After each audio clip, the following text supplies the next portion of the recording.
As my niece and I settled in for a night of house sitting at my elder brother's place while he and his wife were away, a curious moment unfolded. Amid our lively discussions about our plans for the following day, my niece surprised me by indicating she was ready for bed. With swift determination, she slipped into the closet without hesitation, leaving me momentarily stunned. Hastily reaching out to stop her, I was met with a puzzled look. I'm Melissa, a 24-year-old housewife, and my brother, 5 years my senior, has always been a steadfast presence since we lost our parents early in life. Our bond remained strong even after we both married, and we continue to lean on each other for support. While my in-laws are wonderful, they reside in Alaska, making it challenging to rely on them for immediate assistance. As for my brother Sam and his wife, their union was hastily arranged after a clash with her parents, leading to an ongoing estrangement. With no nearby relatives to lean on, our bond of unwavering support flourished. It grew even stronger when Sam and his wife welcomed their daughter, closely followed by the arrival of a little girl into my own family 4 years later. Living in the same city, the daughters became inseparable, akin to true sisters. As the years passed and my niece Sarah approached her 10th birthday, Sam shared his plans for a special 10th wedding anniversary trip. "Melissa, would you mind looking after Sarah while we're away?" Sam's request came with a touch of hesitation. "It's just a short overnight trip nearby, but we thought it'd be nice to have some time alone." I readily agreed, eager to assist. When we discussed logistics and I inquired about picking up Sarah, Sam shook his head, indicating a different plan. It became clear he wanted me to stay over at their house with Sarah, concerned about leaving it unattended for security reasons. I playfully teased Sam about his excessive concern but eventually relented. Opting to spend the night alone, I left my daughter, who still harbors some sleepover jitters, in the care of my husband. On the day of their anniversary getaway, I headed to Sam's house. Holding Sarah's hand, we bid farewell to her parents. She seemed a tad apprehensive as she watched them depart, but our house-sitting escapade was about to commence. Initially, I had planned to bring my daughter along and have my husband retrieve her at bedtime. However, Sarah adamantly refused, so I abandoned the idea. While I know she enjoys my daughter's company, she remained firm in her decision without offering an explanation. Sensing her disappointment, I'd offered to treat her to a play date at my house after breakfast the next day, sparking a glimmer of excitement in her eyes. Sarah typically tailors her play to include my daughter, so I brought along some slightly more intricate games and puzzles that adults could also enjoy. As I laid them out, I asked her what she fancied playing.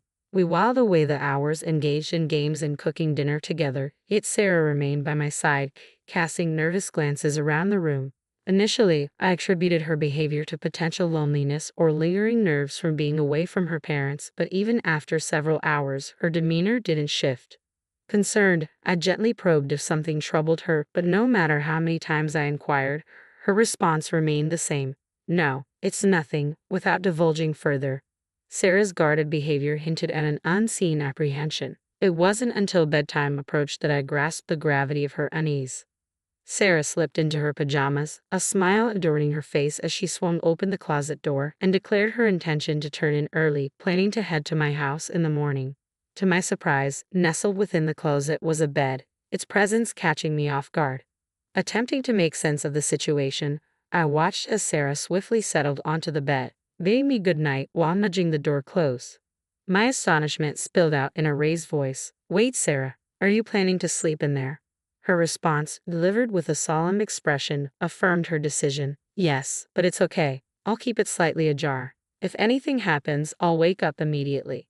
Concealing my bewilderment, I extended an invitation for Sarah to join me in my own bed. After some hesitation, she relented and joined me. She explained her desire to keep the bed in the closet as a hiding spot. Though perplexed by her reasoning, I reassured her it was perfectly acceptable. With a bright tone, I queried why she felt the need for a hiding spot. After extracting a promise from me not to chuckle, she leaned in and whispered, "The monster might come." At first, one might assume she was just an innocent child, but the tale she spun shattered any semblance of innocence. Sarah trembled, clinging tightly to my arm. "The monster is terrifying and cunning. It only shows up when Daddy's away. If it appears, Mommy has to fend it off, and I must stay hidden in the closet until she succeeds. Mommy always cries during the struggle.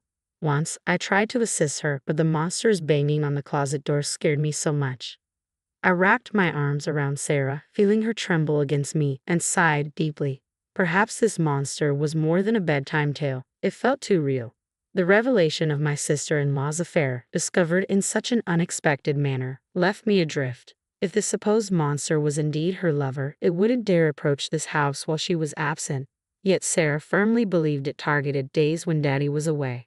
As I observed Sarah's vigilance throughout the day, her proximity a shield against potential threats, my heart ached. Considering the gentle soul of my niece and my brother's unwavering trust in his wife, anger swelled within me towards my sister-in-law.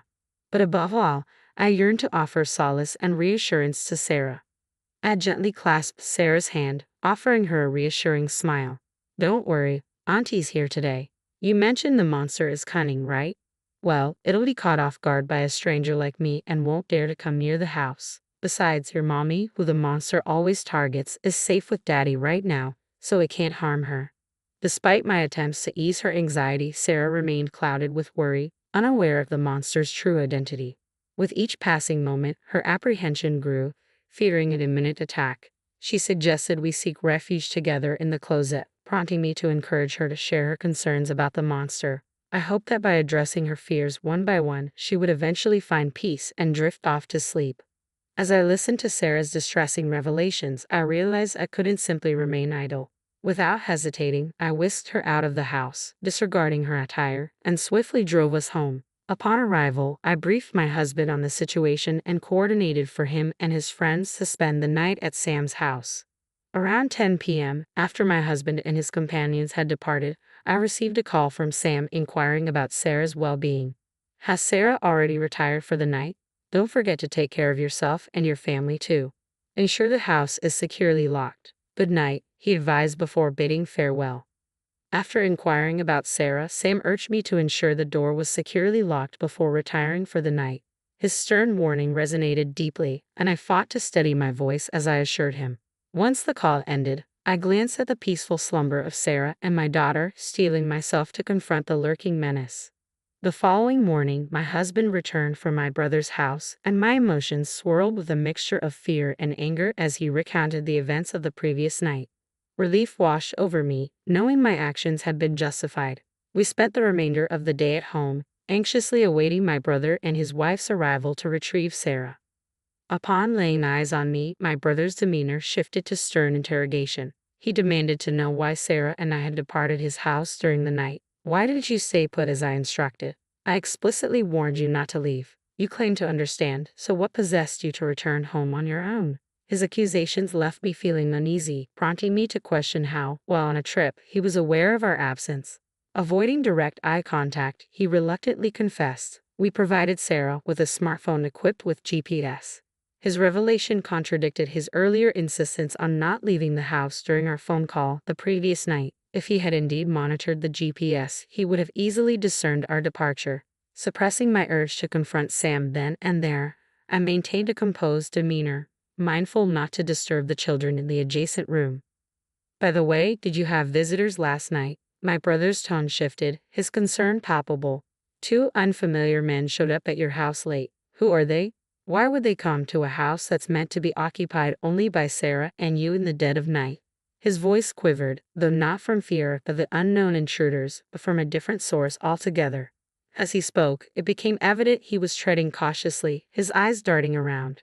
"About those men," I pressed for clarification, but my brother's attempts at evasion were interrupted by his wife, Kate. Whether she was anxious about further discussion or for other reasons, she abruptly called for Sarah and declared they were heading home.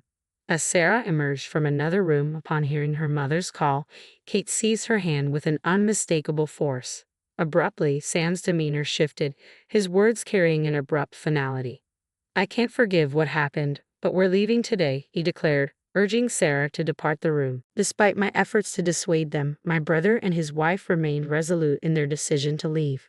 Ignoring my pleas, they pressed on without a backward glance. Witnessing Sarah's resistance to her parents' departure, I swiftly drew her close. "What's going on?" Kate's startled cry echoed as she released Sarah's hand, but I shielded the child behind me, creating a barrier between us and the departing couple. Amidst their hostile tirade, my husband and I stood firm, adamantly refusing to surrender Sarah. As they advanced toward us with fury in their eyes, we managed to usher them out of the room, firmly asserting our stance against allowing Sarah to be taken away. Swiftly, a waiting police officer intervened, promptly detaining the agitated couple. Confusion reigned as the officers attempted to contact my brother and his wife. Sam vehemently insisted to the officer that it was we who should be detained, alleging that we had taken Sarah from her home and were holding her against her will. My sister and her husband have abducted her from her rightful place. Please rescue her swiftly, he implored, despite our protests. Our daughter, emerging from the chaos, sought refuge behind me, engaging Sarah in a bewildered conversation, affirming she was not being held against her will. Sam's stern demand for Sarah to accompany him fell on deaf ears as she clung to my side, paralyzed by her father's towering anger. Kate remained silent beside the officer, casting furtive glances at Sam, hinting at an unspoken message intended for him and Sarah. As the officer restrained Sam, who was causing a scene at the entrance, my husband intervened, holding his smartphone aloft. Sensing the tension, I ushered Sarah and our daughter back into the adjacent room, urging them to close the door to muffle any sounds. With their safety ensured, my husband silently played a video he had recorded in my brother's house the previous night. As the footage unfolded before their eyes, a ghostly pallor washed over the couple's faces, betraying the shock of realization. The video unfolded with eerie precision, capturing the quiet turning of the house key followed by the stealthy entrance of two unknown men, seemingly armed with a duplicate key. Their jovial demeanor upon entering, coupled with mentions of my brother's name, sent shivers down our spines. "You guys are ghosts too, huh?" they quipped, followed by a chilling joke about discounted rates, invoking my familial connection. With smirks etched across their faces, they directed their attention to my husband and his friends. Evading direct inquiries, my husband's friend offered a vague response, prompting one of the men to boast about the sum paid, hinting at a close relationship with my brother and his wife. Their unsettling remarks took a darker turn as they casually mentioned their plans involving Sarah. As the camera caught a glimpse of their profile, a sinister aura emanated, rendering them more villainous than any mere monster. From my vantage point, the screen remained obscured, but the chilling audio alone sent shivers down my spine. Following the playback, my husband's friends wasted no time interrogating the intruders, probing into their frequent visits and habitual pairings. Their inquiries soon turned to Sarah and me, a sense of urgency tainting their tone. My husband's terse admission of our absence seemed to jolt the intruders into reality, realizing the gravity of their situation. With mounting tension, the men made a hasty exit, their hurried departure leaving lingering questions in their wake. Whether they had overlooked my husband's recording until the last moment or deliberately concealed its existence remained unclear. My brother, appearing visibly shaken, vehemently protested his ignorance, clinging to the belief that he was being framed. However, the damning evidence presented in the video, entrusted to me and young Sarah by my brother, shattered any lingering doubts. His feigned ignorance failed to sway anyone, leading to his apprehension by the authorities. Kate, though feigning innocence, found herself under scrutiny as well, her involvement questioned by the officers who had heard Sarah's testimony. Consequently, both Sam and Kate were escorted into custody, their roles in the unfolding drama under intense scrutiny. During the police investigation, Sam and Kate eventually came clean, leading to their arrest. Shockingly, Kate had been orchestrating the lucrative scheme, inviting men to their home while Sam was away at work and profiting from their visits. When she realized there was a demand for children, she exploited Sarah, carefully skirting the law to assist her mother, who was under pressure from unsavory individuals. Innocent Sarah, unaware of the sinister motives, innocently posed for photos which Kate used to entice potential clients. These were innocent snapshots, devoid of any suggestive content, captured with a disposable camera and only lent out to interested parties, never sold. While I detested Kate for her actions initially, it seemed like a matter that didn't directly concern my husband and me. However, things took a darker turn when Sam not only condemned but actively participated in the exploitation, rather than reprimanding his wife or protecting their daughter. So, instead of addressing the issue, Sam decided to expand the operation, recruiting men to become clients, believing that more employees would lead to increased revenue. With this simple yet flawed logic, he devised a plan to involve me in his business. Knowing I would never willingly agree, he resorted to coercion, using the threat of exposing the photos as leverage. Their scheme took a sinister turn when they carefully selected a day when the neighbors were absent, locking both Sarah and me inside their house. Then, without a second thought, they exchanged their house key for a large sum of money and departed on a pre-planned vacation, leaving us behind. Unbeknownst to them, Sarah, who had always dutifully obeyed their commands, chose to reveal the truth in order to protect me. Despite her limited understanding of the conversations, Sarah sensed the danger lurking around us, and she confided in me, unveiling the nightmarish reality of Sam's household. Faced with this revelation, I implored my husband to capture the perpetrator's activities on camera that very night. Their inadvertent disclosure provided crucial evidence for the police, prompting swift action upon my report. Simultaneously, I notified child welfare services to ensure Sarah's safety. From the vantage point of the police bus, we watched as Sam and Kate were apprehended at their doorstep, finally shielding Sarah from their grasp. Despite being first-time offenders, the severity of their crimes, including violations of child welfare and anti-prostitution laws, warranted their imprisonment.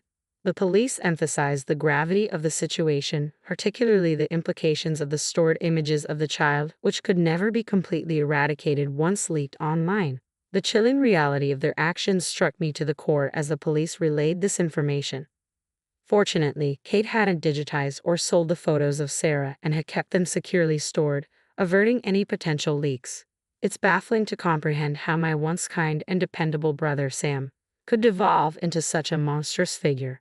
Until then, our relationship had been characterized by mutual support, making it all the more frightening to realize how deeply he had descended into darkness. Despite their arrests, I still grapple with the enormity of their actions. Following Sam and Kate's apprehension, the authorities also interrogated the other individuals involved. Initially, they attempted to claim innocence, arguing that it was merely an attempted crime. However, the discovery of a child's photograph in their possession and the revelation of additional criminal activities confessed by Sam and Kate during the investigation led to their arrest on multiple charges. After dealing with the monsters and their associates, our next concern was Sarah's well-being. With both her parents unfit for guardianship and no family willing to step in, Child Protective Services decided to remove her from their care. While this was a relief, Sam and I faced the harsh reality that neither of us had parental figures, and Kate's family had severed ties. We discovered that if we couldn't find a suitable guardian within Kate's family, Sarah would be placed in foster care. After much deliberation with my husband, we made the decision to adopt her. Sarah held a special place in my heart, and I couldn't bear the thought of parting ways with her. Thankfully, my husband shared my sentiment, and we saw this as an opportunity to start anew in the countryside, closer to my in-laws. Moving to the countryside not only provided Sarah with stability but also allowed my daughter to spend more time with her grandparents, whom she adored. She was thrilled to have Sarah as her older sister, fulfilling her long-standing wish. Free from the clutches of her parents, Sarah quickly adapted to her new role and environment, embracing a life filled with peace and happiness.